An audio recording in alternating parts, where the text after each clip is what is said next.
Hello, everyone, and welcome to Moonride. We are very spontaneously making this video because Trump got Da-da. indicted. Yes, Yeah. Jack Smith. Go, Jack. Go, Jack. How much do we love Jack Smith? Yes, yes. Sorry if we ever doubted you, Jack. Apologies, apologies, apologies. We have so much fun today. We're actually doing this. We did not plan very much now. You're just gonna watch us chatter and spontaneously do our thing. Where to start?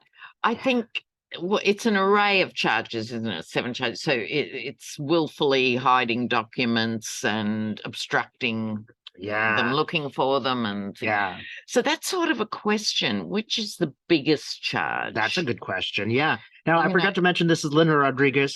Lena Rodriguez. If anybody didn't notice, I'm sure y'all know, but I do want to introduce you. Yeah. What you would think we should start out with a question like, what's the biggest charge? Yeah. More serious? Yeah. That's a great question. You want to ask me or should I ask you? Both. Okay. What do you get? Okay. Today. So it's so exciting. Let's see. Let's check out the charges. I know there's an obstruction charge. I know there is, let's see, obstruction. Well, let's just see. Maybe we don't even need to know that. What's the biggest concern for Trump?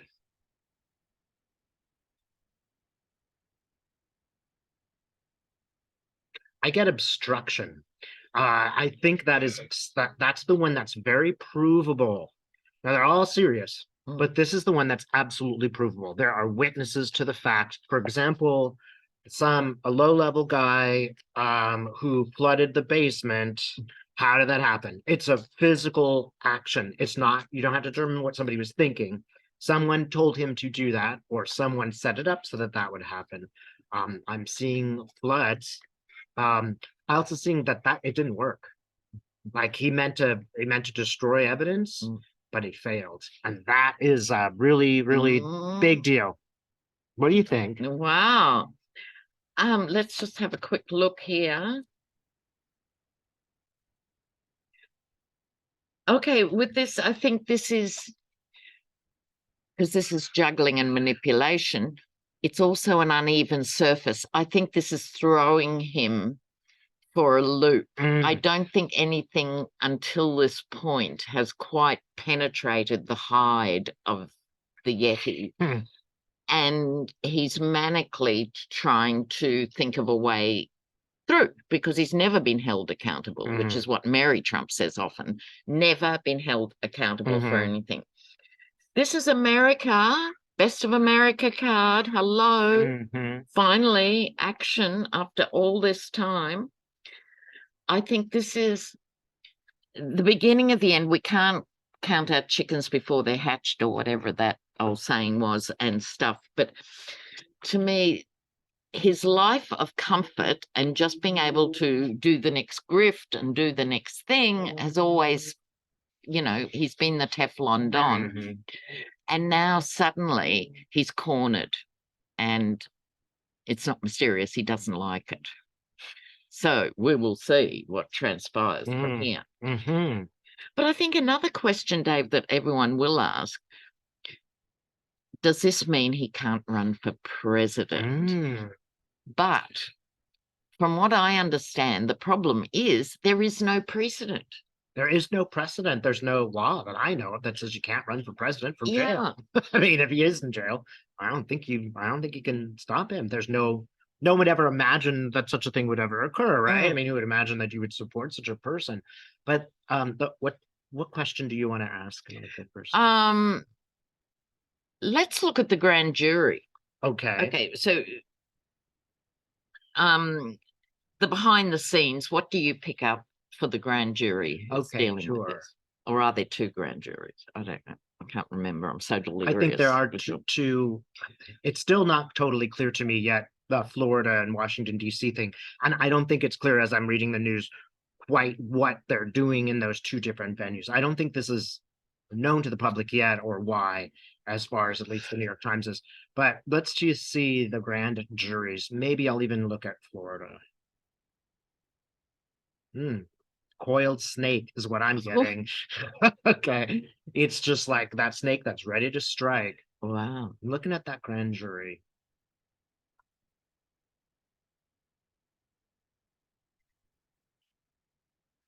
There was I think a lot of evidence, and I think that there were skeptical people walking in, but the evidence was strong enough that it persuaded some people. You know, when you go to a jury, of course, you look at the jury pool and you ask all the questions like, you know, how do you think it's okay to indict him, and get rid of a lot of jury members.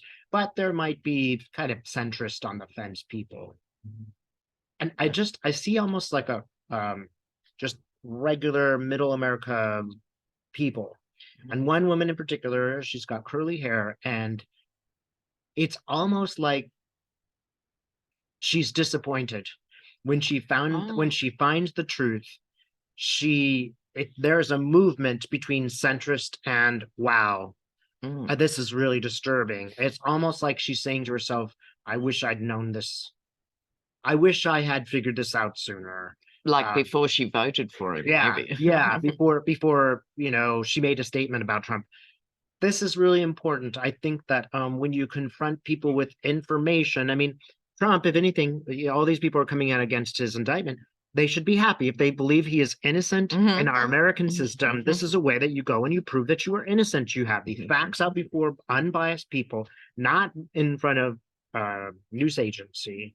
So she's looking seriously changed. Let's think if there's another one in Washington, D.C. Now, Washington, D.C. is much more animated. So they are, you know, they don't need to be persuaded. They are almost like as excited as we are about it. So I think that is a difference in the venues. It might be that I really wasn't sure yesterday when you're doing your video whether there would be 2 venues. And I don't think we know for certain yet. That is not necessarily decided. But these grand juries are different.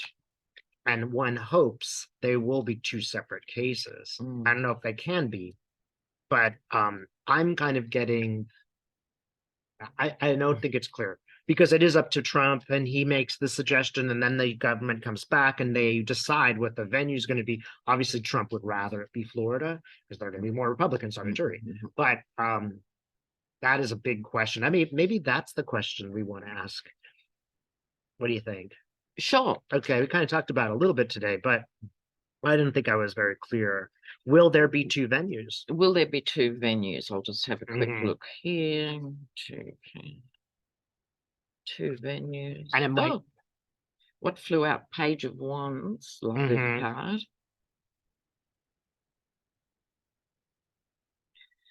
I would say yes, in the sense the Page of Wands is very compelling. This used to be my Obama card. So a case is being made. Now, the problem that they've got is how do you separate them and stuff. That's the burden and the evaluation of how to do that. But I think one's going to be about the election being stolen. This is the card of theft. Lies and intimidation, and I was going to say match fixing because I think in sporting terms, but the vote fixing that went on will be one and the documents will be another. So I think there will be 2. Yes. 2 cases, 2 venues, 2 grand juries. That's my interpretation. Yeah. What's your next question for me? Oh, how are the GOP handling this? Okay.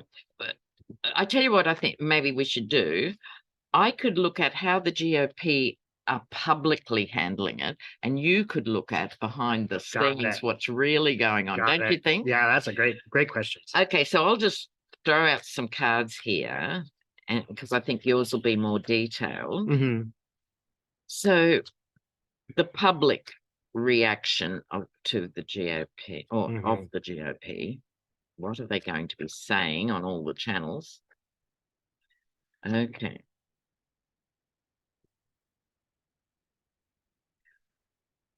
Well, I think it's a bit, Dave, like you were just saying before, this is hopefully the American system working. This is my Best of America card.